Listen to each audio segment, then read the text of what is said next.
Dito sa mga area, Hello, hello. Hello.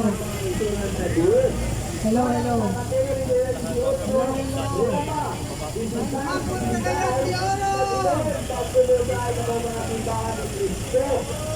Hello, hello.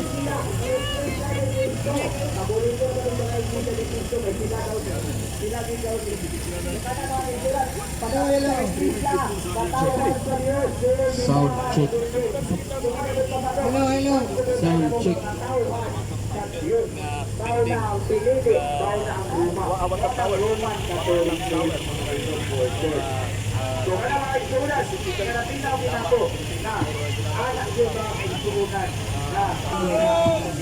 Again, mayong hapon Cagayan de Oro. Ay istorya akong nadunggan ba dito sa Siquijor. Sa Siquijor ko no, og di ko no mubalos kana inan lugar og maing buntag. Di gani mo ingo mutubag og maing buntag. Wak na. Mayong hapon Cagayan de Oro. Walay wak di ay. Walay wak. Agoy. Sige ka nang magsugod na no kay gadagan ang oras o kay balo ko na daghan nga sayo pa na ay ako i-welcome. Ade, unahon sa nato pasalamat ang mga pulis, atong mga pulis. Ang atong mga pulis nga nagbantay sa kahusay ug kalinaw. Naapod ang task force Oro. Salamat sa inyong pagbantay kanato, no? Thank you. O kaning atong kalihukan karon naghiusa ta ang mga tao nga nagpakabana. Busa ang tawag nato sa atong activity karon is ang panagtigom sa nagpakabana. Kay naman gyud daghan ka kahitabo karon sa atong nasod nga dili na gyud ta pwede magpakahilom, di ba? So, pero sa dili pa ta magsugod, magampo sa gyud ta, no? Kay sa tanang butang nga atong himuon, if we put God first, He will crown our efforts with success. Sige, sa ngalan sa Amahan, sa Anak, sa Diyos, Espiritu Santo. Salamat sa weather nga ganihan nag-ulan apan karon imong gipaundang Lord. Imuming gitagaan o kahigayunan nga diin kami makapagawas sa among mga pagbati, among mga hunahuna Ginoo nga makaapekto sa tibuok nasod. Dili lang kanamo Lord kundi hasta among mga anak, hasta nga among mga apo o mga kaapuhan kung dili ni ma-address kaning concerns nga among hisgutan karon. Ginoong Dios, palibuti kami og daghan imong anghel ining dapita, magaprotektar kanamo bisan pa badlungon mo, among badlungon ang mga daotang espiritu nga mosulay og yagaw, nga mohatag og kagubot. In Jesus name, we bind all evil spirits who will try to disrupt our meeting here. Ang among pagpakabana, ang among pagpagawas, among mga pagbati. Ginoo, salamat kayo sa imong pag-uban kanamo. Salamat sa imong pagpakabana sa Pilipinas. Lord, nahinumduman namo nga imo sa Biblia nag-ingon nga imong nadunggan ang moans, ang crying of your people. Karon Ginoo, dungga usab ang mga hilak ug agulo sa mga Pilipino Ginoo. Nga niya din hingadapit sa kalibutan o Dios. Kay nasayod ka unsay kakahitabo karon.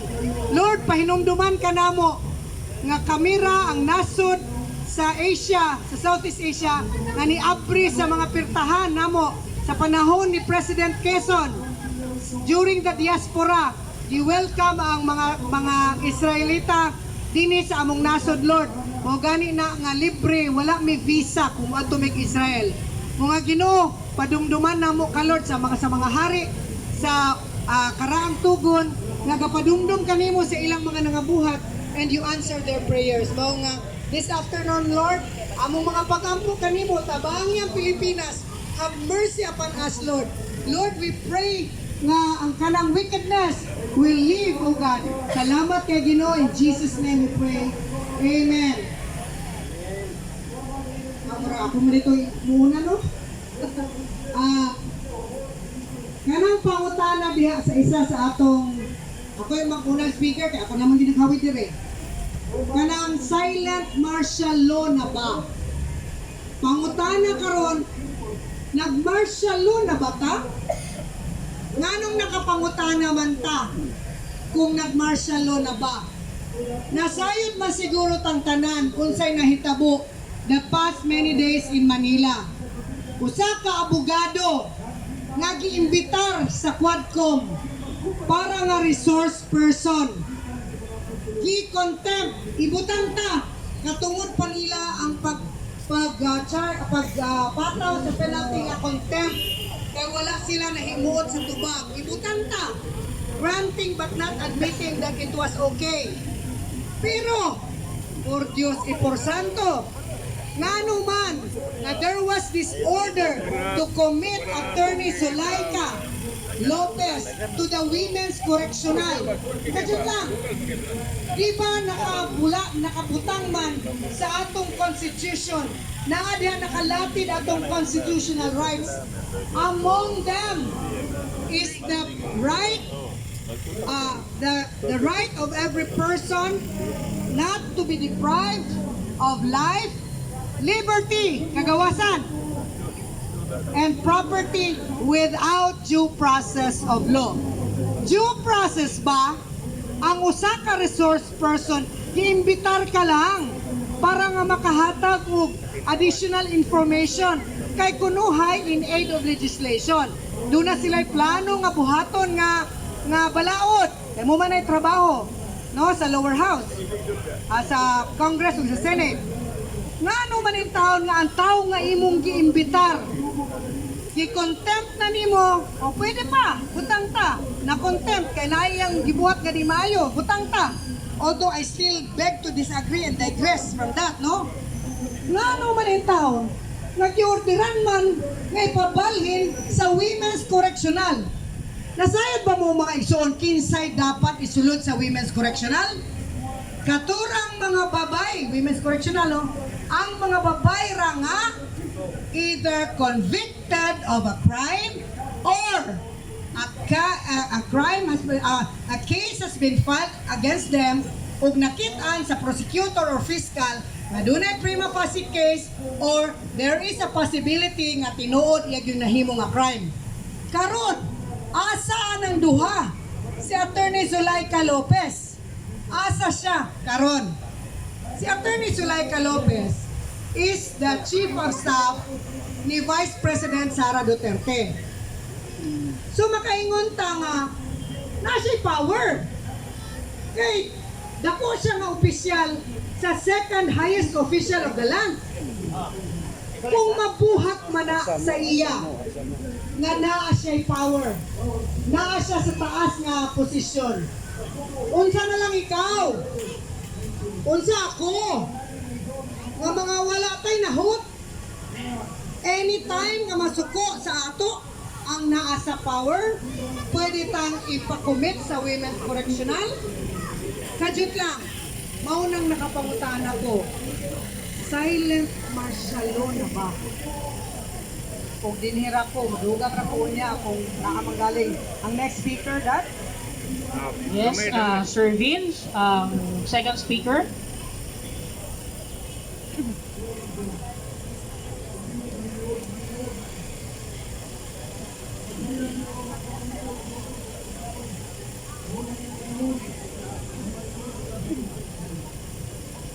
Mayong hapon sa tanan, mga kagayanon.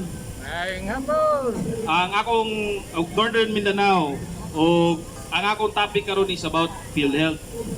So, before ko mo hisgot about the PhilHealth, ako sang basahon dani sa ato ang common nga tong kinapangutanan no si Google. Unsa ba ang PhilHealth? So, nabutang dani the Philippine Health Insurance Corporation, PhilHealth, is a government-owned and controlled corporation that provides free healthcare to all Filipino citizens. So gahatag siya og kanang libre nga serbisyo medikal sa tanan mga Pilipino. Walay pili no, mapobre, ma-middle class, madato. Ang purpose sa PhilHealth is to provide affordable, accessible, and acceptable healthcare services to all Filipinos. Ang PhilHealth was created by the National Health Insurance Act of 1995 or Republic Act 7875. Naay ginatawag na contributions ani indirect o direct. Ang direct na mga nag-contribute ani ang mga empleyado. Uban sa ilang employer, 50-50 sila, which is sa 2024, 4.5% sa ilang sweldo, monthly nga sweldo, didakan for the PhilHealth para makasiguro nga naa siya'y insurance sa iya ang healthcare nga mga concerns. Kung napot ay ginatawag na indirect contributions, kini makuha sa mga taxes nga ginabayad nato sa kumupait ng mga sigarilyo or sugary nga mga beverages like Coke or kanang kape or even alcoholic nga beverages. So ang government ang magkuhan ana no, magpundo uban sa mga direct contributions of contributors nga mga empleyado sa isa ka company. So services delivery system.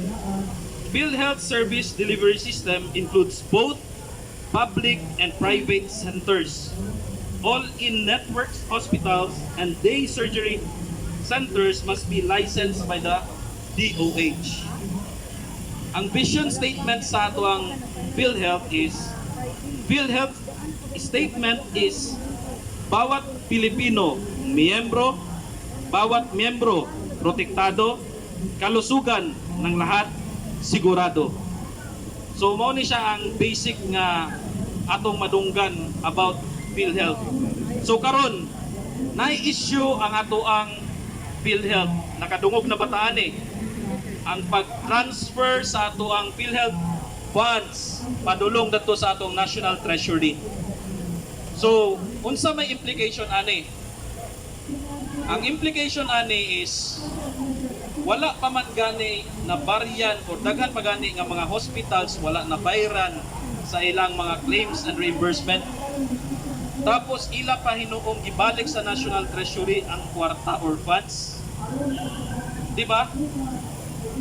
Imbes unta nga ilang improve ang serbisyo or ang coverage nga madawat nga benepisyo sa isa ka Pilipino nga na hospital, dapat unta mo na ilang ginapokus dili kay waon na hinuon. So ang first tranche was released atong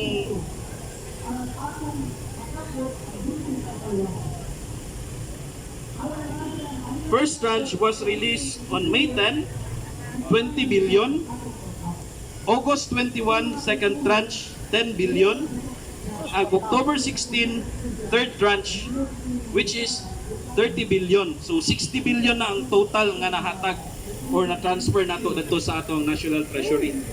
Nga naman, dapat dili unta ihatag dito. Dapat na maintain na unta to sa PhilHealth o i-improve nato ang coverage sa ato ang mga pasyente para makabenepisyo gud ta.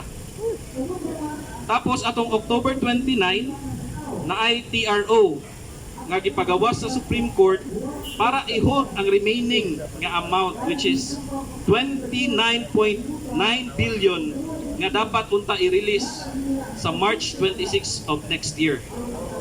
So kana malipayon ta na, pero it does not guarantee or it does not require nga mabalik tong nahatag na sa ato ang National Treasury. So ako, isa ko ka OFW. Almost 10 years ko sa Middle East. Ug sa akong nahinumduman, before ko mabalik gikan sa bakasyon, no? Magbakasyon ko dani. Tapos before ko mabalik dito sa Middle East, muadto ko sa POEA para mangayo og Overseas Employment Certificate. Kay kung wala ka ani dili man ka makalarga balik. So unsa may among mga proseso nga buhaton para mahatagan og overseas employment certificate? Magbayad mi sa PhilHealth, magbayad mi sa mga pag-ibig, o uban pang mga bayranon. So, imagine how many millions of OFWs ang gabayad ani every time nga mag-uli sila. So, dako gyud dai kayo ang pundo sa PhilHealth. Na hopefully unta dili nato hilabtan kay para man na sa mga tao. Insurance na siya para sa health natong tanan mga Pilipino. Pero ngano man gihilabtan.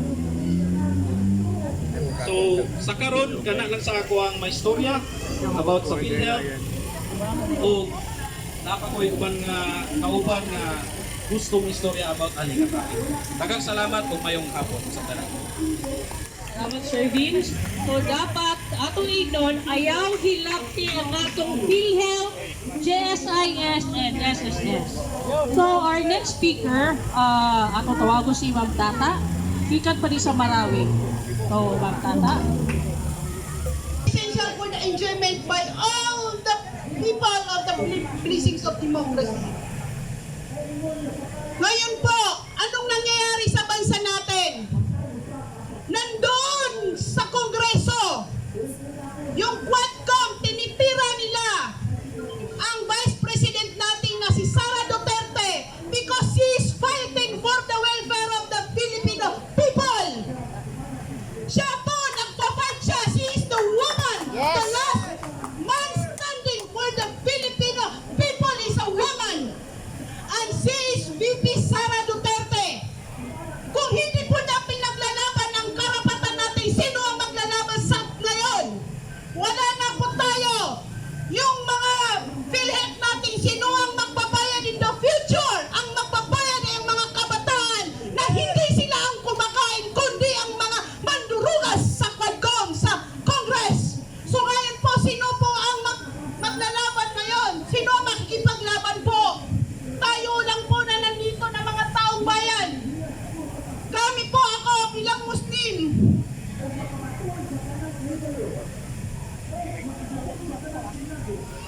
Ako po bilang Muslim po.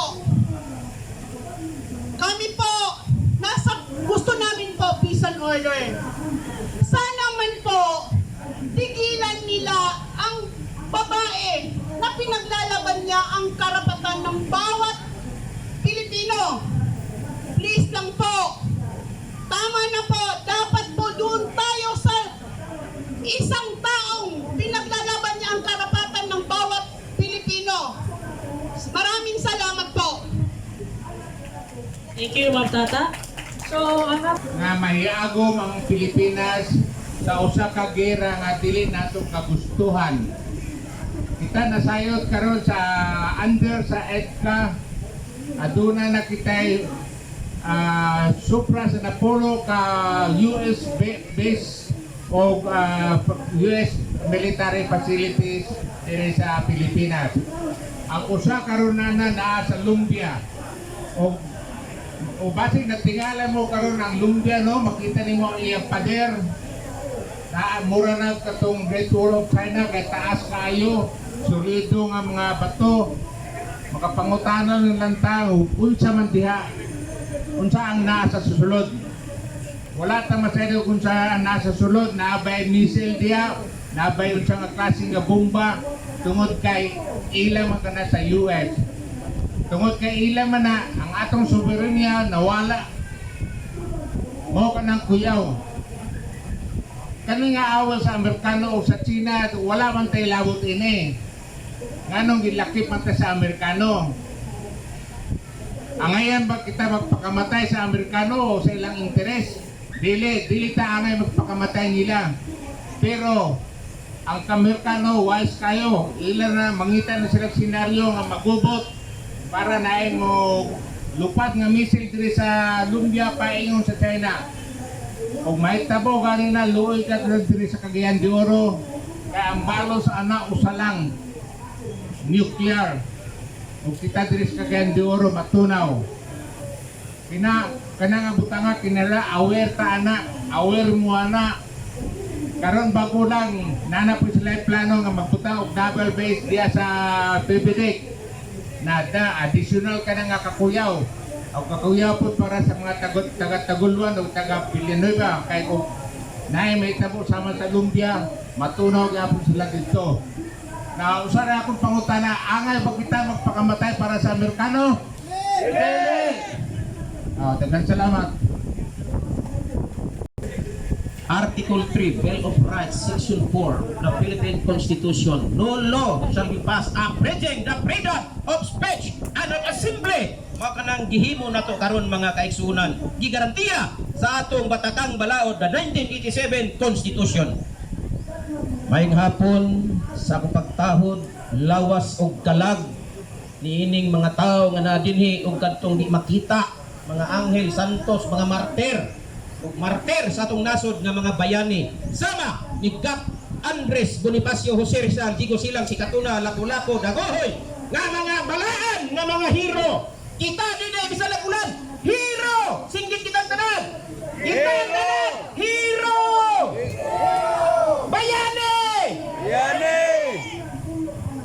ang isyu mao adunay sakit ang namuno sa atong nasod og ila dayong gipaspasan niining namuno sa kongreso nga gitawag og speaker og ingon man sa gitawag og kapikas nga gitawag og first lady. Sila ang naghawid, nagbuot appointment sa mga cabinet member, pagbuot sa tanang regional director, appointment silang duha ang akong inganlan apan ay lang tinuod nga ngalan wa nako gisulti. Article 3 Bill of Rights Section 4. Mga mabuot nga mga kagayanon ang akyatag kanako nga topic Philippine Charity Sweepstakes Office. Niadto ko dito kay dunay masakiton nga akong gitabangan.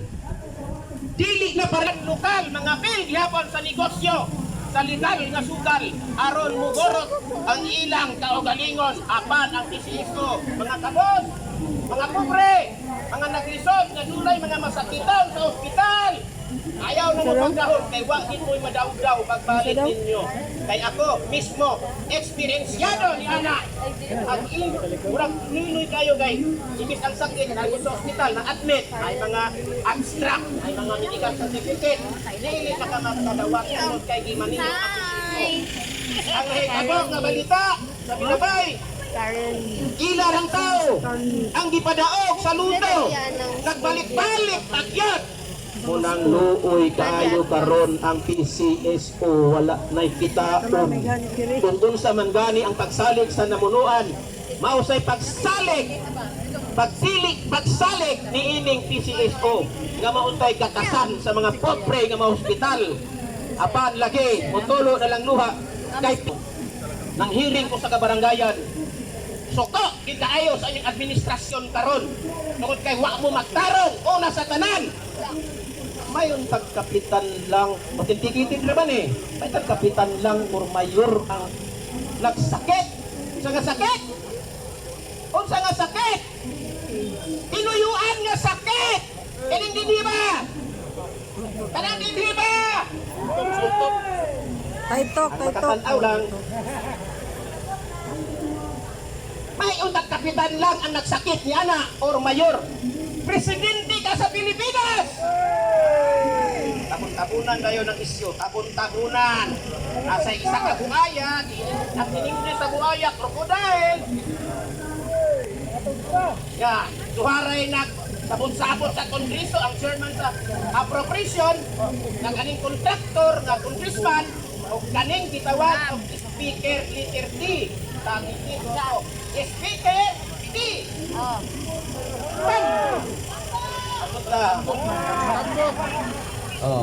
Muna siya mga bayani. Mga bayani, ining atong nasod, ilang gibastos ang konstitusyon ang atong balaod. Ang due process nga giingon sa balaod, gibastos gihapon. Wala na respetuhe. Kay gamhanan na kasya, kay daghan na kayo bilyones. Adi ka pa! PhilHealth Fund! Sana all. Ito pa na, is. Ano yung mga hakuton? Kapag ka, pagigidagway, pulihan na, ikaw ang mag-resign o i-impeach. Apan dili nato maasahan ang impeachment. Nga naman, numbers game. Di ba? Ang asahan sa tao, magtapok, itawag o kitag sovereign will of the people, kini ang konstitusyon o boss, o ang Malacanang Speaker o Senado, ang Kongreso o boss sa konstitusyon. Ang sovereign will, ang katawhan, kamhanan pa sa konstitusyon. Kanang gitawag o power of the people, people's power o palihon. Wadin, kabalo na mo, nga gamanan ang mga tao. Kung daghanta, ayaw lang 5, 6, 7, 8, 9, 10 kata. Magtitong gali sa Israel, mga 5 million katao, murag arang-arang na. Sa Cagayan, abot din mga 300,000 katao, sa Davao, 600,000, arang-arang na nagaw. Ang sovereign will of the people. Tawas po ko, ang katawan mo'y gamanan, ubos na ng konstitusyon, kay dapat kita ang magbuot unsay ibutang sa balaod sa 1987 Constitution. Malacanang, ikatulor ng Malacanang Kongreso, Senado. Pusa, mag-ampo kita na makalider kita, bastog ang lawas o kalag, bastog ang utok, brain, mind o ang kasing-kasing. Looy kay ta ang nakalider tag masakiton ang ulo. Tungod kay nagbisyo, tinuyuan na sakit. Sinira ko Kutob, salamat sa iyong pagpaminaw. Hinaot ko ka, kay karong Domingo na may plano, muotro pa ta, nga daghan na ta din mga 300,000. Ang lungsod nga nasayod, mo'y makahatag usog sa demokrasya. Apan ang lungsod nga mapasagaron, mo'y makapukan sa atong kagawasan. Si Anhing Ruben Canon, kagahianon, mga katawa. Daghang salamat, mubalik pa ta kung wala na yung istorya.